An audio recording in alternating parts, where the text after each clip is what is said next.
હાલો દોસ્તો, જૂનાગઢમાં કોઈનનું એક્ઝિબિશન રાખેલ છે 12, 13 અને 14 જૂન. એડ્રેસ નોંધી લેજો. કાળવા ચોક પાસે જયશ્રી ટોકીસ પાછળ જૂનાગઢમાં સરદાર પટેલ હોલ. બરાબર. આનું જે સરનામું છે એ એસટીથી તમે ઉતરશો એટલે રિક્ષાવાળા 10 રૂપિયા લેશે, એટલે બહુ નજીક જ છે. અને આની પહેલાં પણ એકવાર આયોજન થઈ ચૂકેલ છે. બહુ સારું એવું આયોજન કરેલ હતું. તો હું તો એવું પ્રિફર કરું છું કે આમાં દરેકે દરેક જે કોઈન કલેક્શન કરે છે અથવા તો કોઈન વિશેની જે લોકોને ઇન્ટરેસ્ટ છે અને જે લોકો આ ફિલ્ડમાં આગળ વધવા માગે છે એને જવું જ જોઈએ. અને આમાં એક વસ્તુ,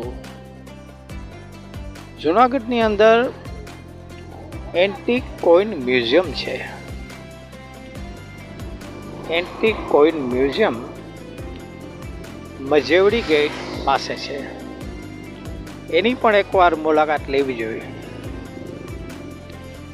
તમે જ્યારે એક્ઝિબિશનમાં આવો ત્યારે એક્ઝિબિશનમાં 3-4 કલાકનો ટાઈમ કાઢી અને એન્ટિક કોઈન મ્યુઝિયમની પણ મુલાકાત લેવી જોઈએ.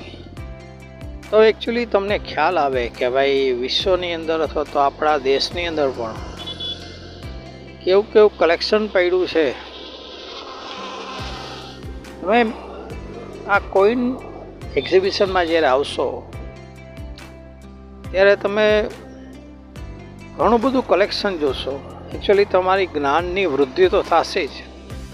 એકચ્યુઅલી જે માર્કેટની જે સિચ્યુએશન છે હાલમાં એના વિશે તમને અવગત તમે થશો. જેવી રીતે મોસ્ટલી માણસો વિડીયો જોઈને કલેક્શન કરતા હોય છે અને ઘણીવાર એનું કલેક્શનમાં કંઈ રિટર્ન આવતું નથી. એકચ્યુઅલી તમે એક્ઝિબિશનમાં જાશો તો માર્કેટની સિચ્યુએશન કયા પ્રકારની છે. તમે અહીંયા ઘણો બધો એવો માલ જોશો જો વર્ષો જૂનો છે. ઈસ્ટ ઇન્ડિયા કંપનીથી માંડીને મોગલ સામ્રાજ્ય જે હતું, ઇસ્લામિક જે લોકો કોઈન્સ બનાવે છે કોપરના, કહેવાય છે કે 2,500 વર્ષ જૂના ઘણા એવા એની પાસે કલેક્શન હોય છે. એટલે તમે આ જાશો તો તમને જોવાની મજા આવશે જો તમને ઇન્ટરેસ્ટ હશે તો.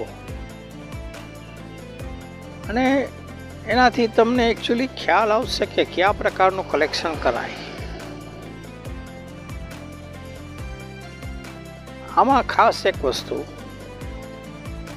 કે તમે જ્યારે એક્ઝિબિશનમાં જાઓ, આ મારો થોડોક અભિપ્રાય છે, ત્યારે સારામાં એલા તમારી પાસે જે કોઈન હોય કે તમને લાગે કે એમાં 2 પૈસા મળે એમ છે, વધારે પૈસા મળે એમ છે, એને વ્યવસ્થિત પેકિંગ કરીને અલગ રાખવા.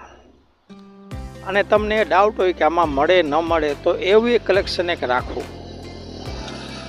તો 2 સાઈડમાં રાખવા અને તમે દરેક કાઉન્ટર પાસે તમને સારો એવો ડીલર લાગે તો બતાવાય. એટલે કલેક્શન પહેલાં વ્યવસ્થિત પેકિંગ કરીને રાખવું અને ત્યાર પછી તમે અહીંયા એન્ટર થાઓ. અને વધારે પડતું સમજી લ્યો કે ભાઈ જે રનિંગ આઇટમ છે એ ન લઈ જાઓ તો વિશેષ સારું. બરાબર. તો બીજી એક વસ્તુ કે થોડીક ગરમીનું વાતાવરણ પણ છે હાલમાં, તો બધું આયોજન પણ એ પ્રમાણે કરવું કે ગરમીથી તમને રાહત મળે. જો કે અહીંયા જૂનાગઢમાં ખાવાની પીવાની દરેક વ્યવસ્થા વ્યવસ્થિત જ છે, અને કદાચ રોકાવું પડે તો અહીંયા એટલી વ્યવસ્થા છે, એટલે કે આજુબાજુમાં હોટલ ને એ બધું બહુ સરસ કામકાજ છે. એટલે આમાં હું તો એમ કહું છું, જે લોકો પણ કોઈન કલેક્શન કરે છે, જે લોકોને કોઈનમાં ઇન્ટરેસ્ટ છે, જે લોકો સાવ કંઈ કરતા નથી એને પણ આવવું હોય, એકદમ ફ્રી ઓફ ચાર્જ છે. તો એકવાર હું તો કહું મુલાકાત લેવી જોઈએ, તમારું નોલેજ વધશે અને એકચ્યુઅલી ફાયદાકારક છે. એકલા વિડીયો જોઈને માણસોને એમ થઈ જાય કે કાલે આપણે લાખોપતિ ને કરોડપતિ થઈ જાય. તો આ સપનાઓ જે ખોટા જે મગજમાં વિચારતા હોય છે, એનાથી તમને સારું રહે નહીં એવું છે. નકર માણસોને અત્યારે બધાને રાતોરાત લાખોપતિ થવું છે. એટલે આ બધી વસ્તુ એવી છે કે માણસના જ્ઞાનની વૃદ્ધિ થાય એટલા માટે. તો અવશ્ય આવા જે એક્ઝિબિશન થતા હોય, અને સૌરાષ્ટ્રમાં બહુ ઓછા એવા આયોજન થાય છે, જ્યારે પણ થાય આની મુલાકાત લેવી જોઈએ. બરાબર, આટલું. જય શ્રી કૃષ્ણ.